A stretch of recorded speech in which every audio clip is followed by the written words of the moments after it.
Mi hijo tenía miedo de su amigo imaginario, ese que siempre fue su refugio, alguien con quien jugar. De pronto en la nueva casa le temía. Lo describía diferente y era más presente en todo momento, incluso cuando no quería jugar con él. Lo único diferente que hice, y mi grave error, es que yo empecé a nombrarlo. Hablé con él, con ese amigo imaginario para jugar con mi hijo, y creo que abrí una puerta que no debía abrirse.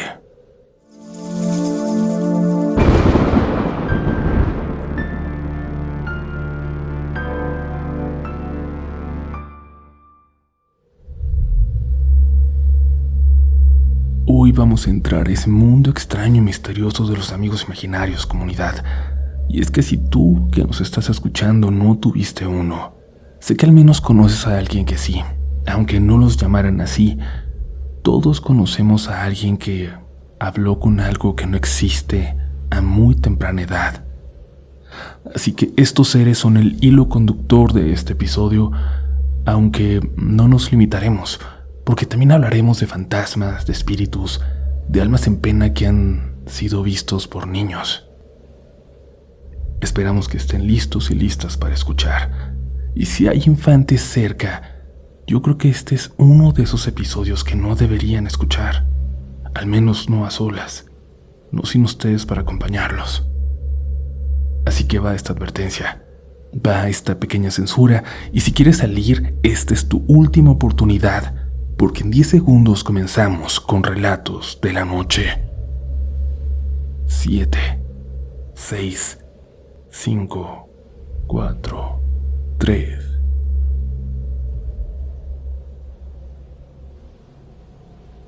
Hola comunidad, quiero contarles algo que pasó cuando mi hijo era todavía muy pequeño. No va a ser una historia larga, pero al menos a mí me da mucho miedo. Esto ocurrió a finales de 2016, cuando yo tenía poco de separada y me mudé con mi hijo a la colonia Doctores, en la Ciudad de México. Él tenía 3 años en ese entonces, casi 4, y su nombre es Freddy. En ese momento yo necesitaba un lugar barato, cerca de mi trabajo y también de la guardería donde lo dejaba todas las mañanas. Encontré un departamento que cumplía con eso. Lo único malo era que el edificio estaba casi vacío. El señor que me lo rentó me dijo que varios vecinos se habían ido porque el edificio tenía daños viejos y había quien aseguraba que no aguantaría un sismo fuerte. De hecho, hubo un tiempo en el que era ilegal vivir ahí. Pero yo no tenía muchas opciones, así que lo acepté.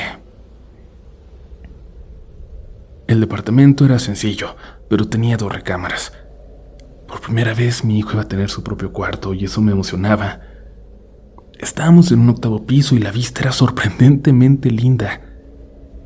El cuarto de Freddy tenía una ventana grande que daba hacia la calle. Desde ahí se veía buena parte de la colonia. Los primeros días todo parecía muy agradable. Él jugaba en la sala, veía caricaturas y me acompañaba mientras yo hacía de comer. Pero en cuanto llegaba la hora de dormir empezaba el problema. No se quería ir a su cuarto. Al principio pensé que era lo típico de los niños, que quería quedarse conmigo, que lo cargara o que me acostara con él.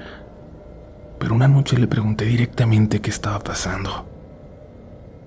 Me dijo que no quería dormir en su cuarto porque ahí estaba Rufo. Yo conocí ese nombre. Rufo era un amigo imaginario que había tenido desde mucho antes, cuando lo cuidaba mi suegra.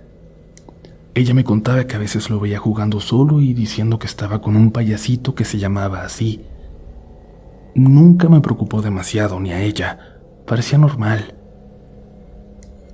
Le pregunté a Freddy si Rufo estaba en el departamento y me dijo que sí.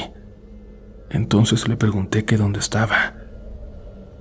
Él volteó hacia la puerta de su cuarto y dijo que en la ventana. Esto tampoco me pareció tan raro. Pensé que era su imaginación o que había visto a alguien antes de dormirse, no sé, asomándose por la calle o algo así. Pero le pregunté cómo se veía. Freddy tardó un poco en contestar. Luego dijo que sí era Rufo, pero que ahora se veía diferente. Cuando le pregunté diferente cómo, no quiso explicarlo. Con el paso de los días empezó a evitar ese cuarto incluso de día. Si entraba a buscar un juguete lo hacía rápido y regresaba conmigo. A veces lo veía asomarse desde la puerta, mirando hacia la ventana, como si estuviera pendiente de algo. Un día le pedí que me dibujara a Rufo. Él ya dibujaba muchas cosas, monitos, coches, círculos que decía que eran personas. Se sentó en la mesa y empezó a dibujar muy concentrado. Cuando terminó me enseñó la hoja. Era la figura de un hombre, como dibujan los niños pequeños, un círculo por la cabeza y líneas por brazos y piernas, pero toda la cara estaba pintada de rojo.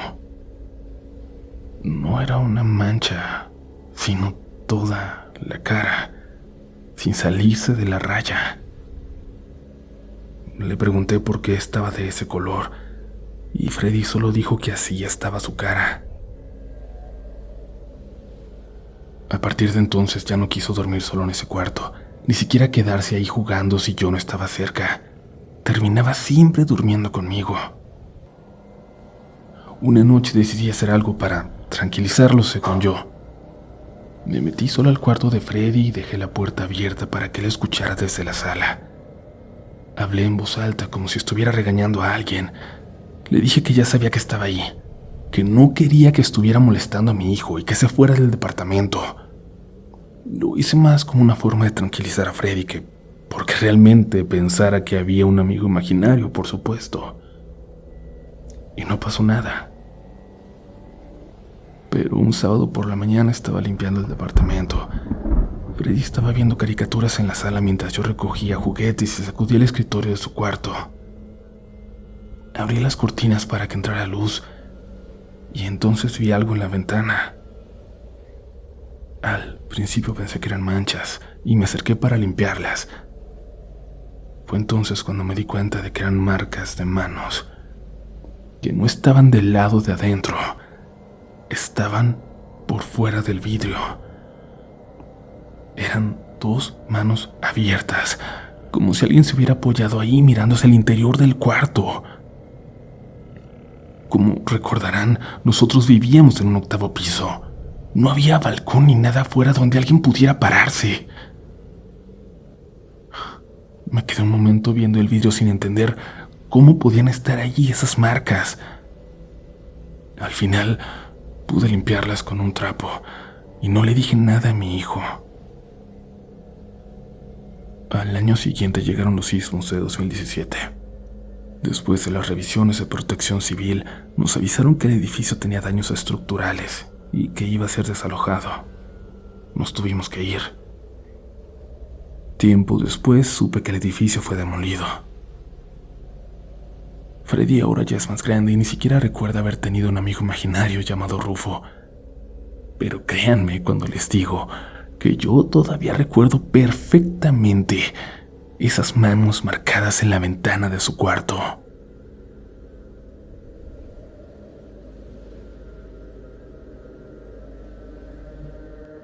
Esto que les voy a contar pasó cuando mi hija tenía 4 años. En ese tiempo ya teníamos como 2 o 3 años viviendo en San Diego, California, en una casa que rentábamos en una zona vieja y muy tranquila de la ciudad. Era una casa mediana, de un piso, de esas construidas en los años 50, con un pasillo largo que conectaba las recámaras con la sala. Mi hija siempre había dormido bien. Desde pequeña tuvo su habitación. Nunca acostumbró a dormir con nosotros ni temerle a la oscuridad.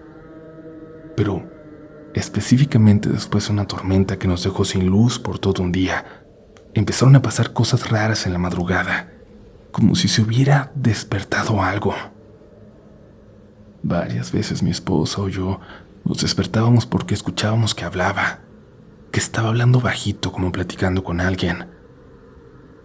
Pensamos que hablaba dormida o que estaba soñando, pero una noche me dio más curiosidad de lo normal y al oírla me levanté para ver qué estaba haciendo. Su puerta estaba entreabierta y desde el pasillo se escuchaba su voz. Me acerqué despacio para no despertarla. Cuando me asomé al cuarto no estaba en la cama. La encontré sentada en el piso, justo en la entrada del cuarto, mirando hacia el pasillo mientras hablaba en voz baja. Le pregunté que con quién estaba platicando. Me respondió con total tranquilidad lo siguiente: con la señora que vive en la casa. Pensé que estaba medio dormida, así que la cargué y la llevé de regreso a su cama. Al día siguiente no recordaba nada de lo que había pasado, pero no fue la única vez. Empezó a ocurrir seguido. De madrugada la escuchábamos hablar en voz baja y a veces incluso reír. Cuando le preguntábamos con quién hablaba, siempre respondía lo mismo: con la señora. Dijo que le abría la puerta en la noche desde el pasillo y que le hablaba para que se levantara. Nunca mencionaba otro nombre ni parecía tener miedo. Una tarde, mientras estábamos cenando, dijo algo que nos dejó pensando más todavía. Comentó que la señora estaba triste porque antes su cuarto era el de ella. Nosotros no entendimos bien a qué se refería, pero a mi esposa le dio curiosidad y decidió investigar un poco sobre la casa. Como era una renta, no fue difícil averiguar quién había vivido ahí antes que nosotros. Resultó que durante muchos años habían vivido dos señoras mayores ahí, hermanas. Las dos habían fallecido unos años atrás. Ninguna murió en la casa, según nos dijeron, sino en un hospital después de enfermedades relacionadas con la edad. Eso nos inquietó un poco, pero también tenía una explicación sencilla. Pensamos que quizás algún vecino había comentado esa historia acerca de nuestra hija cuando iba a jugar con una niña que vivió unas cuantas casas de nosotros, donde siempre se reunían niños de la edad. Los niños escuchan más de lo que uno cree. Así que decidimos pasarlo por alto, no ahogarnos en un vaso de agua, porque por supuesto que eso tenía que ser. Pasaron algunos días sin que ocurriera nada extraño, hasta una noche en la que me desperté otra vez al escuchar su voz. Era igual que las otras veces, hablando bajito. Me levanté y caminé hacia el pasillo. La luz estaba apagada, pero entraba algo de claridad desde la sala. Ahí vi a mi hija. Estaba sentada en el suelo, justo afuera de su cuarto, mirando hacia el pasillo mientras hablaba con alguien. No alcancé a escuchar lo que decía, solo su voz. En la pared del pasillo se proyectaba su sombra por la luz que venía desde la sala, pero no era la única sombra que se reflejaba. Había otra más. Era más alta que la de ella, como si alguien estuviera de pie frente a mi hija. Me quedé quieto unos segundos tratando de entender qué estaba viendo, y en cuanto avancé un paso hacia ella, la segunda sombra desapareció. Mi hija volteó a verme como si nada hubiera pasado. La llevé a su cama y no mencioné lo que había visto. Y aún así seguimos pensando que todo tenía alguna explicación, que todo tenía que tenerla. Tal vez era la luz de la calle entrando por alguna ventana o una sombra que se movió cuando yo caminé. Unos meses después ocurrió algo que me hizo recordar esa noche. Habíamos contratado a una niñera para que se quedara con nuestra hija un par de tardes a la semana y cuando salíamos de noche. Era una estudiante de high school, de preparatoria, que vivía cerca y parecía una chica muy responsable. Un día, cuando regresamos a casa muy tarde después de una reunión de nuestro trabajo, nos dijo algo con mucha incomodidad. Nos preguntó si nuestra hija solía levantarse en la madrugada. Le dijimos que sí, que a veces hablaba dormida. Entonces nos contó que esa noche la escuchó hablando desde el pasillo, que se levantó para ver si estaba bien y la vio sentada en el suelo, justo afuera de su cuarto. Dijo que parecía que estaba platicando con alguien. Cuando le pregunté qué quería decir con eso, dudó un momento antes de responder.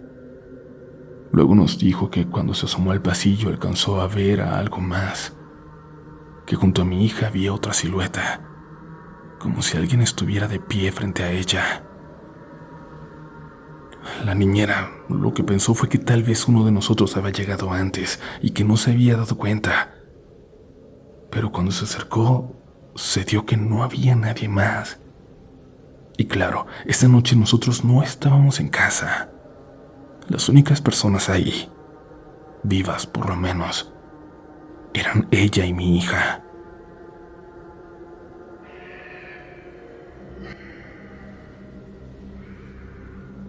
Mi hijo empezó a dibujar desde muy pequeño, como todos los niños. Al principio hacía puras bolitas, palitos, círculos que según él eran personas o animales, y con el tiempo fue mejorando como es completamente normal. Lo curioso es que casi siempre terminaba dibujando lo mismo, una casa. No es raro que un niño dibuje casas, claro, muchos niños lo hacen, pero lo que nos empezó a llamar la atención era que siempre era la misma casita, con los mismos detalles repetidos una y otra vez, con ligeras variaciones, pero siempre lo mismo, como si eso es lo que estuviera en su cabeza. La puerta siempre estaba al centro. A la izquierda de la puerta había una ventana, y esa ventana siempre estaba rota. La esquina del vidrio, como si le faltara un pedazo. Debajo de la ventana dibujaba unas flores, y del lado derecho de la casa siempre hacía un árbol con una forma muy particular. El tronco subía recto, y luego se abría en dos ramas grandes, como una Y, una Y. Al principio no nos preocupamos porque pensamos que simplemente había inventado una casa en su imaginación y le gustaba dibujarla, que era su forma de practicar o de entretenerse. Pero los años pasaron, él fue mejorando cada vez más y la casa seguía apareciendo. Cuando tenía 5 años ya dibujaba mejor. Las líneas eran muy claras y los detalles más precisos. La ventana rota seguía ahí, siempre del mismo lado. Las flores también. Y el árbol con forma de Y, exactamente igual en todos los dibujos. Un día mi esposa le preguntó qué era esa casa, y él dijo que simplemente era una casa bonita. Otro día yo le pregunté si era la casa de algún amigo suyo o de algún familiar que nosotros no recordábamos, y me dijo que no, que era una casa donde vivían niños, nada más. No supo o no quiso decirnos nada más. Pensamos que era simplemente imaginación de niño, algo que había visto en una caricatura o en algún libro para colorear. Con el tiempo dejó de dibujar tanto como pasa con muchos niños. Empezó la escuela, luego el fútbol, luego otras cosas que le llamaban más la atención. La casa apareció cada vez menos en sus dibujos, hasta que un día dejó de dibujar por completo. Pasaron varios años para la siguiente parte de esta historia. Cuando mi hijo tenía 10 años, mi esposa y yo empezamos a buscar una casa para comprar, por fin. Llevamos mucho tiempo rentando y ya queríamos algo propio, y por fin daban los créditos. Habíamos visto varias propiedades, pero siempre había algo que no nos convencía. Y un día un agente nos habló de una casa que estaba a muy buen precio, una gran oportunidad. Nos dijo que esas oportunidades eran raras en ese barrio, que normalmente las casas ahí costaban bastante más, que no iba a durar mucho en el mercado. Yo le pregunté obviamente varias veces si había algún problema con la casa, y el hombre solo decía que era una casa vieja pero sólida, que nos iba a durar muchos años. Así que aceptamos ir a verla. Fuimos los tres un sábado por la mañana. Cuando llegamos a la calle donde estaba la casa, ya desde el coche mi esposo se quedó en silencio, y yo también noté lo mismo, casi al mismo tiempo que ella. La casa era exactamente igual a la de los dibujos. La puerta estaba al centro. A la izquierda había una ventana con el vidrio roto en una esquina. Debajo de esa ventana había un pequeño espacio de tierra donde todavía crecían unas flores descuidadas. Y del lado derecho del terreno había un árbol que subía recto y que se abría en dos ramas formando una Y perfecta. Nos quedamos unos segundos mirando la fachada y no dijimos nada. Mi hijo también estaba viendo la casa desde el asiento trasero, pero no parecía sorprendido ni asustado, solo la miraba con mucha atención. Mi esposa me miró y entendimos lo mismo sin necesidad de hablar.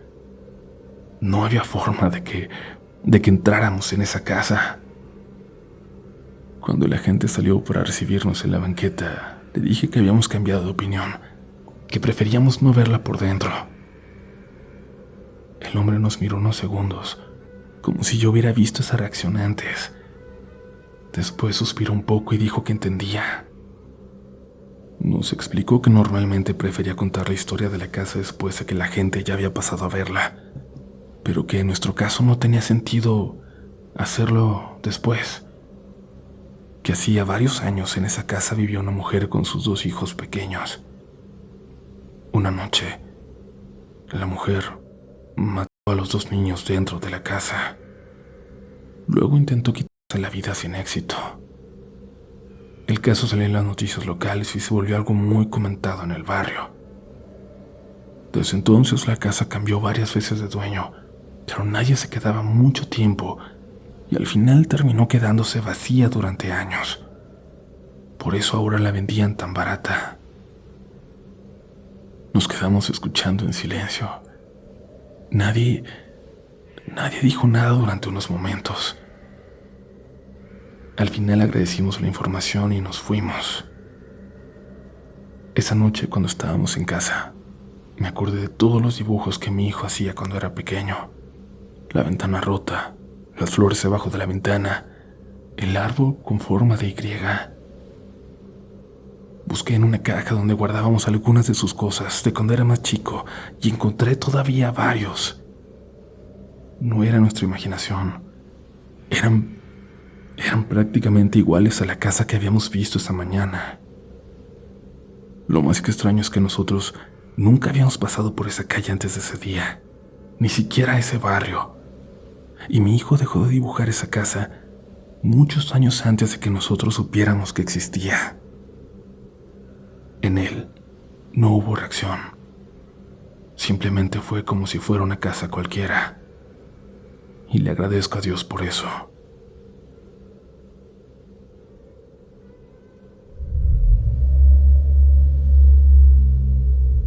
¿Qué les ha parecido el episodio hasta ahora, comunidad? Les agradecemos por llegar hasta aquí y si nos escuchan en YouTube, les recuerdo que es muy importante su pulgar arriba. Es la mejor forma de ayudarnos a continuar con este proyecto y siempre tenemos como 300,000 reproducciones y solamente 10,000 likes. Así que, ¿qué está pasando con todos ustedes que no nos dejan una muestra de que les está gustando el contenido? Si nos escuchas en Spotify, déjanos una calificación de 5 estrellas en el podcast. Y bueno, donde nos escuches, apóyanos como te deje la plataforma para poder llegar a más gente. No se nos vayan a ir porque hay todavía más historias. Y habrá quien diga que dejamos lo mejor para el final, pero ya lo juzgarán ustedes. Coméntenos cuál fue su historia favorita de hoy. Se acabó el descanso. Continuamos con más relatos de la noche.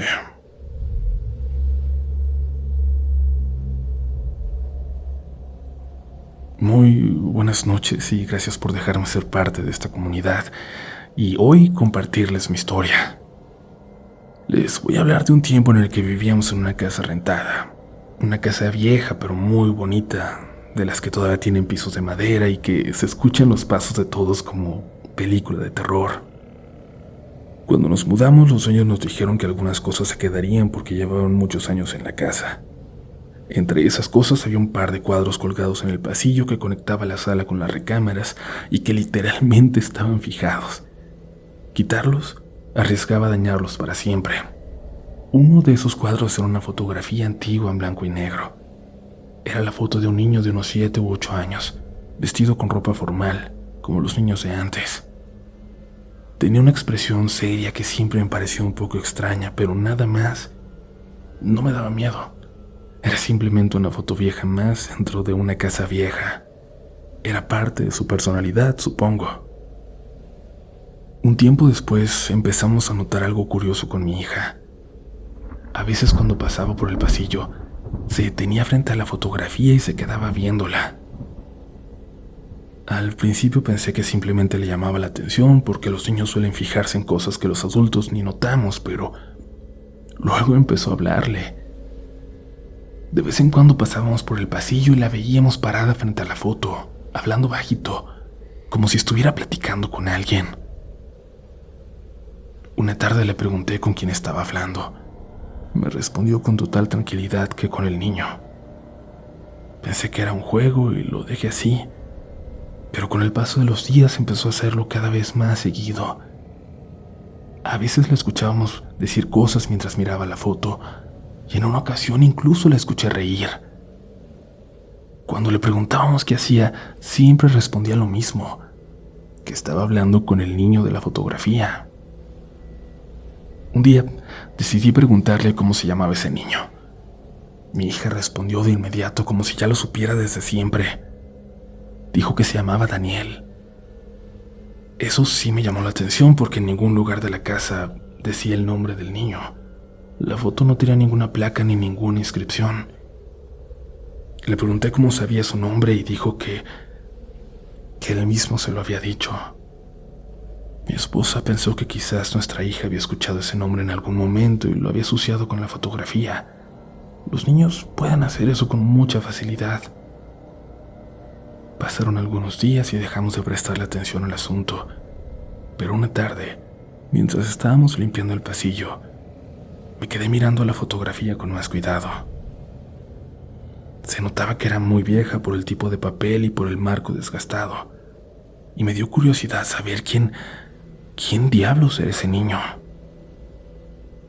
Unos días después, los dueños de la casa vinieron a revisar unas cosas del jardín que les pedimos. Aproveché para preguntarles por la fotografía en el pasillo. Les señalé el cuadro. Les pregunté si sabían quién era ese niño, si lo conocían. El hombre se quedó mirando la foto durante unos segundos antes de responder. Luego dijo que sí, que ese niño había vivido en esa misma casa muchos años atrás, que era el hijo de la familia que había sido dueña de la propiedad antes que ellos. Me dijo que el niño se llamaba Daniel, que ahora era un adulto, que era él el que les había vendido la casa a ellos. Cuando escuché eso sentí algo muy extraño, pero traté de no demostrarlo. Pensé que tal vez mi hija había escuchado ese nombre en alguna conversación, que simplemente lo había repetido, pero no es una explicación realmente razonable. Con el tiempo mi hija dejó de hablar con el niño de la foto, o al menos nosotros dejamos de notarlo. La vida siguió como siempre y el cuadro permaneció colgado en el pasillo mientras vivimos ahí. Pero siempre tuve esa duda. ¿Con qué hablaba mi hija? ¿Cómo supo el nombre del niño si no era un fantasma? Si ese niño había crecido hasta convertirse en un adulto. Mi mamá dice que había algo más, aprovechándose de esa fotografía. Algo que quizás estuvo ahí desde que el verdadero Daniel habitaba la casa. Que por algo Daniel la vendió en cuanto tuvo oportunidad.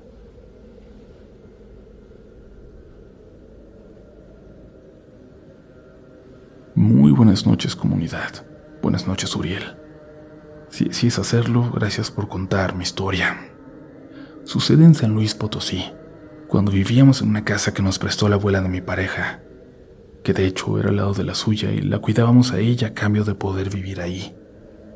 Lo que les voy a compartir pasó ya al muy poco tiempo de llegar ahí, en esa etapa de acomodarnos y acostumbrarnos a la rutina de la señora, de aprender los ruidos normales de una casa vieja, de descubrir qué puertas rechinaban. Mi hijo mayor, que en ese entonces era el único, siempre fue un niño muy inquieto.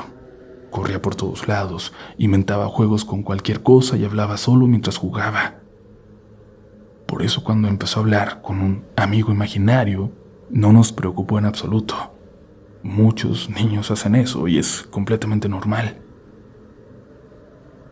Decía que se llamaba Tomás, y con el paso de las semanas empezaron a pasar pequeñas cosas en la casa que nos hicieron notar más ese nombre. La primera fue algo muy simple. Un día encontramos varios juguetes tirados en la cocina. Pensamos que mi hijo los había llevado ahí mientras jugaba y que luego se le olvidó recogerlos, pero cuando le preguntamos dijo que él no los había movido. Dijo que había sido Tomás. Le dijimos que no le echara la culpa a un amigo imaginario y que recogiera sus cosas, pero poco a poco empezaron a aparecer otras situaciones muy parecidas. Un par de veces encontramos cajones abiertos en la sala. En otra ocasión, apareció un vaso roto en el suelo de la cocina. Un día mi esposa dejó el control de la televisión sobre la mesa y más tarde lo encontramos tirado en el pasillo. Y cada vez que le preguntábamos a mi hijo qué había pasado, respondía lo mismo, que había sido Tomás. Llegó un momento sí en el que empezamos a molestarnos mucho con él, que lo regañábamos.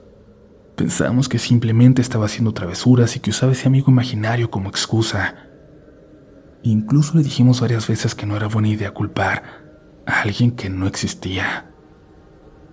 Una tarde lo regañé porque encontramos varios de mis libros tirados en el suelo del estudio, y él, como siempre, insistió en que no había sido él.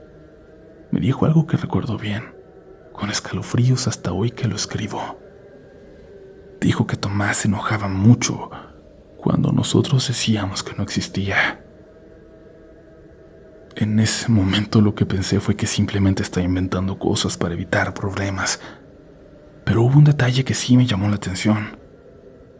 Un día le pregunté cómo era Tomás. Mi hijo se quedó pensando un momento y luego dijo que Tomás no hablaba mucho, que casi nunca decía nada, solo movía cosas. Pasaron varios meses así. Para nosotros ya era evidente que todo lo que aparecía fuera de lugar en la casa era culpa de nuestro hijo. Si algo se caía, si algo aparecía en otro sitio o si algún cajón estaba abierto, asumíamos que él había estado jugando ahí y lo regañábamos. Hasta que llegó el verano. Ese año decidimos que mi hijo pasaría 2 semanas con mis papás en Aguascalientes, a poco más de 2 horas de San Luis. Era la primera vez que se quedaba tanto tiempo fuera de casa. Así que lo llevamos un sábado por la mañana muy triste y luego nos regresamos solos, extrañándolo pero también con ganas de estar esas 2 semanas libres. La casa se había quedado completamente tranquila, o al menos eso estábamos pensando. 2 noches después mi esposa dejó un vaso sobre la mesa de la cocina antes de irnos a dormir, y a la mañana siguiente cuando bajé por café, el vaso estaba justo en el pasillo. Pensé que quizás alguno de los dos lo había movido sin darse cuenta durante la noche, pero no era así. Y el vaso estaba parado en medio del pasillo. Era ilógico que se hubiera caído y no se hubiera roto. Y esa misma tarde ocurrió algo más. Estaba leyendo en la sala cuando escuché un golpe en el estudio. Fui a ver qué había pasado y encontré varios de mis libros tirados en el suelo, como si alguien los hubiera empujado desde el escritorio. No había nadie en la casa. Durante esos días seguimos encontrando cosas fuera de lugar.